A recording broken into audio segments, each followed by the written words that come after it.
ជីវិតស្នេហាខ្ញុំបង្រាជ័យរហូបើមិនត្រូវគេបោកក៏ត្រូវគេបង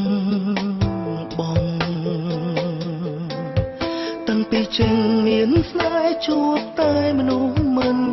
ត្រង់ពេលខ្លះលែងហ៊ានចង់សាងស្នេហាថ្មីអ្នកណាក៏ដូចអ្នកណាគ្មានខំគ្នាទេដល់ពេលបែកតែងតែថាខ្លួននៅភក្តីតែមិនអាចបន្តអង្គខ្ញុំរ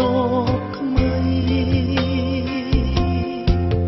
ថាលោកនាងខ្វាំងអីស្រីល្អជាងគេអស់អារម្មណ៍ហើយចាំបាច់អីនេះយាយយកល្អឬគិតថាលឺហើយខ្ញុំអខូចចិត្តតែមួយផ្លែ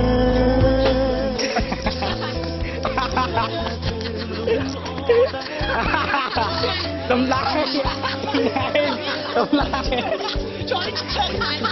ប៉ាលេសម្លាយពេកជួយចាស់អើយជួយចេះជួយសម្លាយពេកសម្លាយពេកសម្លាយជួយចេះ